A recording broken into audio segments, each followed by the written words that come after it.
Hello, my lovelies. Welcome to Bedtime Crime. No matter what time it is of the day for you, wherever you are, I just hope that you're all okay and looking forward to today's story. Also, if you want me to bring your crime stories to life, then there is a email in the description below and you can send them to me and I will absolutely relish reading them to you. I hope you're enjoying this channel. I am loving creating this content. I would love to read your comments and you can share with me your thoughts. I've known Tom Elver for 11 years. I want to say that first because I think it matters. 11 years is long enough to know someone's tells, their habits, the specific way they hold themselves when something is wrong. And something had been wrong with Tom for about 6 weeks before that Friday in October.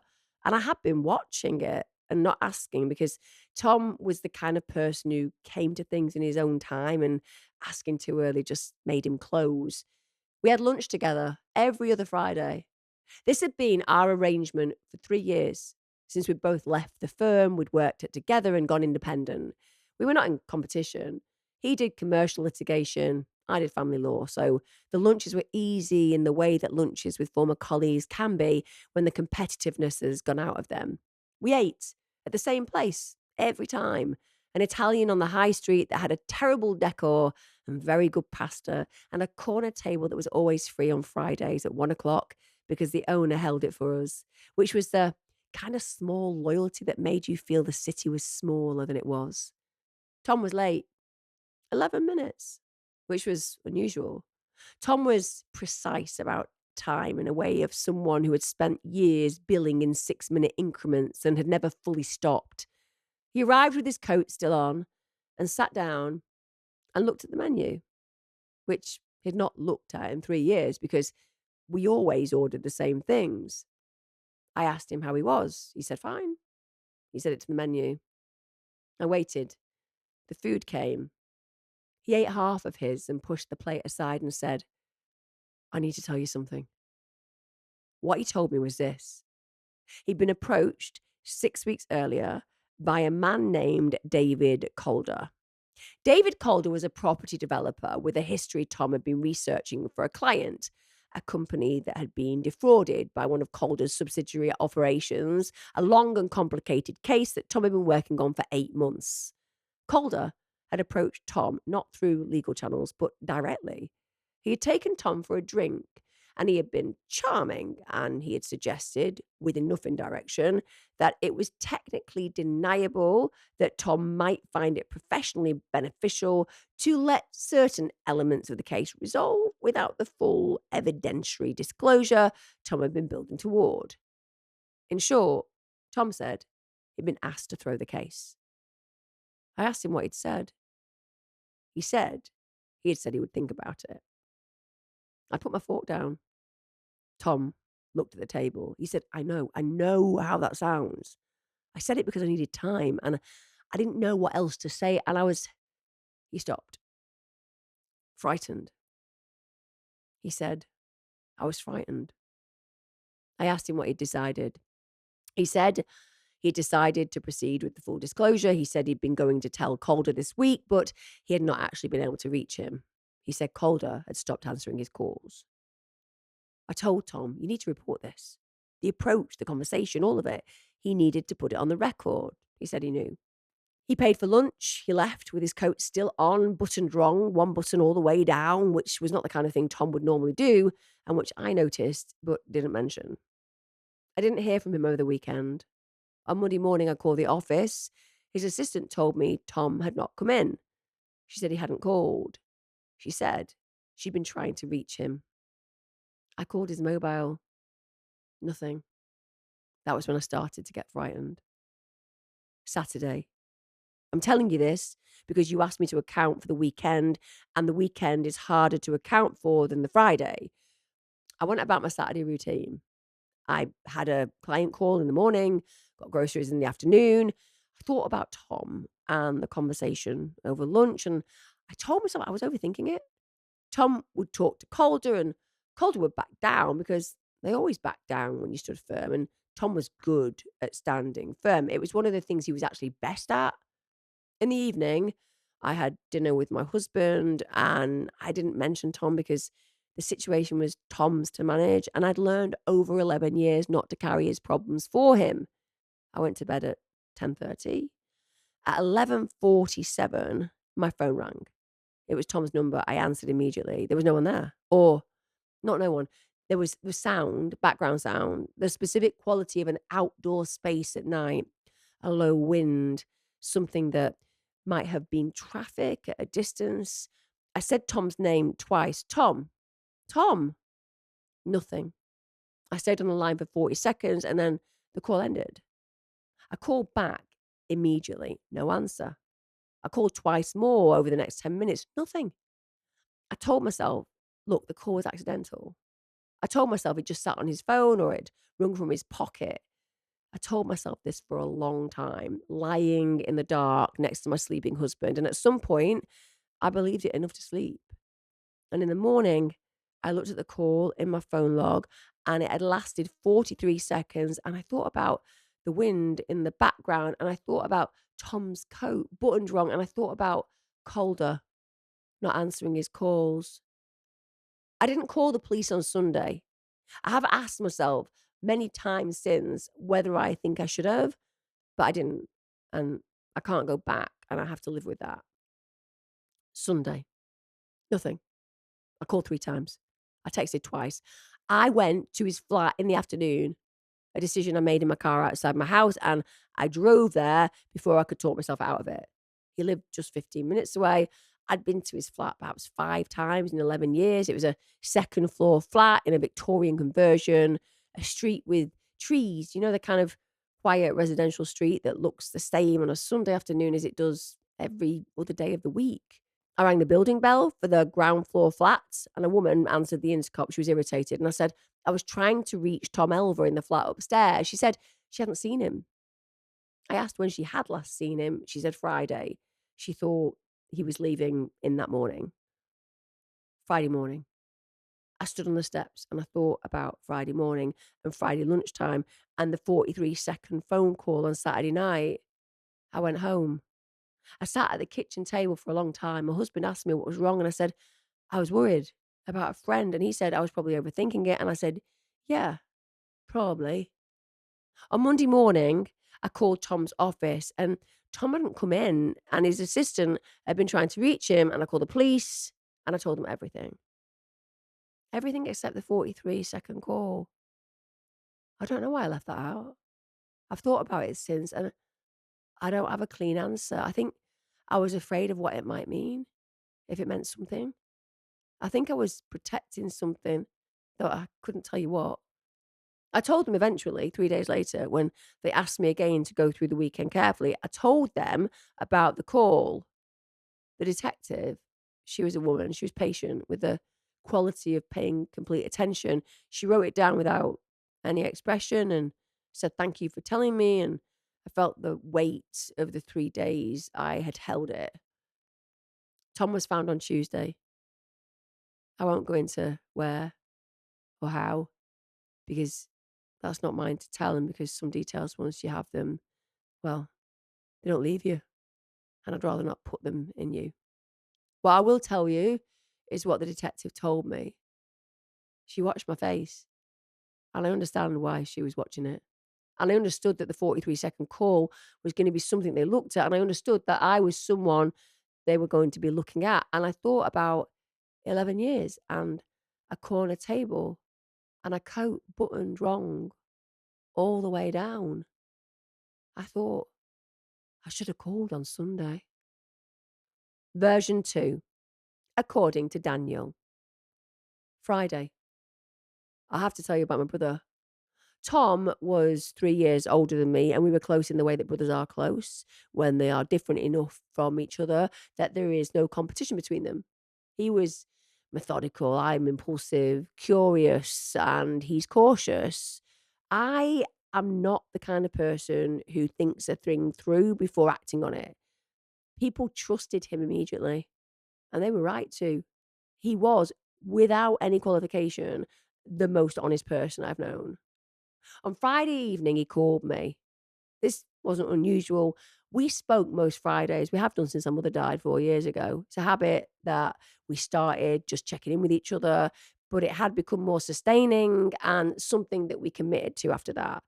He called at 7, which was his usual time, and the call was usual for the first 10 minutes. He asked about my work. I asked about his. We talked about whether we were going to do Christmas at mine or his this year, just normal. Then he said, "I'm going to do something tomorrow, and I want you to know." I asked him what. He said he was going to meet David Calder. He said he was going to tell Calder that the case was proceeding, full disclosure, and that any further approach of this kind would be reported. He said he'd been putting it off for 6 weeks and he was done putting it off. I asked him where the meeting was. He said Calder had suggested somewhere neutral, somewhere they wouldn't be seen together, a car park off the industrial estate on the eastern edge of the city. Tom said this with the particular flatness of someone acknowledging that the location was not ideal, while also being too committed to revisit the decision. I said, "Tom, that's a terrible idea." He said, "I know." I said, "Meet him somewhere public or don't meet him at all. Send a letter, get it on record." He said, "I've thought about that, but I want to look him in the face when I say it. I want him to understand I mean it." I told him to call me after. He said he would. He said good night. I went to bed thinking he'd change his mind and meet Calder somewhere sensible, a coffee shop, a hotel lobby, anywhere with other people. He didn't change his mind. Saturday, he didn't call after. I waited until 8 in the evening and then I called him. No answer. I called twice more. I told myself he was with someone or he'd gone out or the meeting had gone on longer than it should have and he'd call me when he got home. At 11, I stopped being able to tell myself this. I drove to Tom's flat. I know this looks like something. I know that a brother who drives across the city at 11 on a Saturday night to check on his sibling looks, in retrospect, like someone who knew something was wrong in a way that raises questions. I want to be clear that I did not know anything was wrong. I was worried. There's a difference. I rang the bell. No answer. I rang 3 times. I stood on the steps and I looked up at his windows, which were dark, and I thought about a car park off the industrial estate, and I thought about Calder, and I thought about Tom's voice on Friday saying, "I wanna look him in the face." I had a key. Tom had given me a key 2 years ago when he had a leak and he needed someone to let the plumber in. I'd kept it. I kept it on my key ring. Never even thought about it. I thought about it now. I let myself in. The flat was empty, neat. Tom always kept it neat. Nothing disturbed, nothing left out. The kind of absence that felt like someone had been away for a while rather than someone who had just stepped out. I sat on his sofa for 20 minutes and I called his number twice more and I looked at his bookshelf and his kitchen and the perfectly aligned objects on his coffee table and I felt the specific fear of knowing someone very well and understanding that their absence is wrong. I left. I locked the door. I sat in my car outside for a while. Then I drove to the industrial estate. I need you to understand something about what I did next and why I haven't told you about this until now. The car park was empty when I arrived. There were no cars, no lights, nothing. I walked around the perimeter. At the far end, near the fence, there was something on the ground. I got closer. It was Tom's phone. Just the phone. Nothing else. It was face down in the gravel and the screen was cracked. And when I picked it up, it was on and the call log showed a call made at 11:47 to a number I recognised, a name I knew. Rachel. 43 seconds. I stood in that car park in the dark with my brother's phone and I thought about what to do. I thought about Rachel and the Friday lunches and 11 years and the case and Calder and I thought about the call she'd received and what she'd done with it, whether she called back, whether she had called anyone. I took the phone. I've asked myself every day since whether this was the right decision, and I don't have a clean answer. I took it because I was frightened and because I didn't know what had happened, and because something in me said, "Find out first. Find out what this is before you hand it to someone and it becomes something you cannot control." I went home. I sat up all night, and in the morning, I drove back to the car park in the daylight, and I looked at it again and found nothing else. On Monday morning, I called the police. I told them Tom was missing. I told them about Calder and the approach and Friday's call. I told them about driving to the flat on Saturday night. I didn't tell them about the car park. I didn't tell them about the phone. I told them about the phone on Wednesday. After Rachel told them about the 43-second call, after they came back to me and sat across from me with the particular attention of detectives who are running 2 accounts of the same weekend side by side and looking at where they diverge. I told them everything then. I showed them where I'd put the phone in the drawer in my kitchen wrapped in a cloth, the way you handle something fragile or something you're frightened of. The detective looked at it for a long time before she bagged it. She didn't say anything about the 3 days I'd held it. She didn't need to. The gap. Here is what neither of them knew about the other. Rachel did not know about the Friday phone call between Tom and Daniel. She didn't know that Tom had told his brother about the meeting at the industrial estate. She didn't know Daniel had driven there on Saturday night. Daniel didn't know Tom had told Rachel about Calder at lunch. He didn't know Rachel had been pushing Tom to report it. He didn't know about the 43-second call until the detective mentioned it. He didn't know that Rachel had received it. And he hadn't known until the moment that Tom had managed to reach someone. Both of them had spent the weekend sitting with a piece of information they had shared, each thinking they were protecting something, each waiting to understand what they had before they handed it over. Both of them told the police on Monday. Both of them had held something back until the Wednesday. The phone had 43 seconds of audio. The detective listened to it in an office with the door closed. Tom had been alive when he made that call. He'd said 2 things quietly against the sound of the wind in the car park in the dark before the line went to silence. He said, "David Calder," and he had said a second name. The detective wrote both names down. She closed the notebook. She looked at the phone in its evidence bag and she thought about 2 people who had held something back for 3 days, and each thought they were the only one holding it. They thought about a man who had wanted to look someone in the face when he said it, and about the cost of that. She opened the door and went back to work. The second name was not in any file that had been opened so far. It was not Calder's. It was a name of someone who had not yet been spoken to, had not yet appeared in the investigation, had not yet been asked to account for a Friday evening or a Saturday night, or the specific silence of a car park on the eastern edge of the city. David Calder was arrested 11 days later. He said nothing in interview and nothing further for some time after that, which told the detective everything she needed to know about the kind of man he was.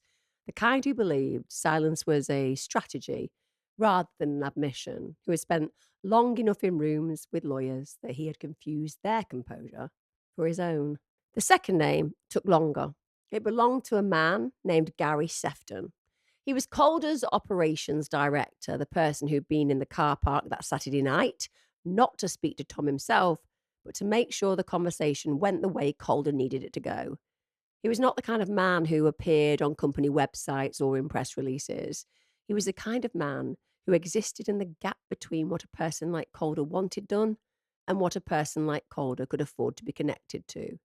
The detective had not heard his name before she heard it on the audio, but in the following 3 weeks, while she was building the line from Sefton to Calder to the car park to Tom, she did painstaking work, the kind that will never make the headlines, but is the absolute reason cases hold when they finally reach a courtroom. Sefton was charged as an accessory.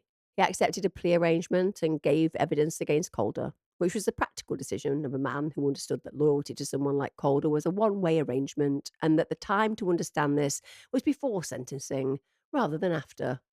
His evidence was, the prosecution told the detective afterwards, the thing that closed the last gap in the case. Calder was convicted of the murder of Tom Elver. He received a life sentence. He stood in the dock and heard it with the stillness of a man who had spent his whole life in rooms where he controlled the outcome and was encountering, for the first time, a room where he did not. Rachel was not called as a witness at the trial. Her statement was entered into the record, but she was not required to appear, which she hadn't known until the letter arrived, and which she felt when it did, the specific relief of something she had been bracing for being finally set down. She went back to the Italian on the high street once, about a year after. She sat at the corner table, which was free, and she ordered the pasta she always ordered, and she ate all of it, which was something Tom had never managed in 3 years of Friday lunches. She thought about that while she ate, and it made her both smile and not smile at the same time. Daniel attended every day of the trial. He sat in the public gallery with his hands flat on his knees, and he watched the proceedings with the concentrated attention of a man who understood that witnessing was the only thing left he could do for his brother, and who was going, therefore, to do it completely. On the day of the verdicts, he did not visibly react. He sat for a while after the courtroom emptied, then got up, put on his coat, and left. He drove home a different way than usual. He just didn't want the journey to be over quickly. He drove through the city in the early evening and he thought about a Friday phone call that had started the way every Friday phone call started and had ended with, "I want to look him in the face when I say it." He thought that this was the most Tom thing Tom had ever said, and that it had cost him everything, but that it was still the right thing to have said, and that both of those things were true simultaneously and would always be. Later that evening, he called Rachel. They'd exchanged numbers somewhere in the months of the investigation, in the way of people thrown together by a shared loss, who find they have more in common than just the loss itself. The call lasted 40 minutes. They talked about the verdict, and about Tom, and about the corner table at the Italian, and about the Friday calls their respective Fridays had lost. When it ended, Daniel sat for a while in the quiet. He thought about the phone in the car park, the cracked screen, the call log, the 43 seconds of wind and a voice saying two names into the dark as clearly and precisely as it could, so that whoever found it would know, so that the truth would outlast that moment. Tom had wanted to look someone in the face one last time. I hope you've enjoyed today's bedtime crime. Take care, guys. Look after yourselves.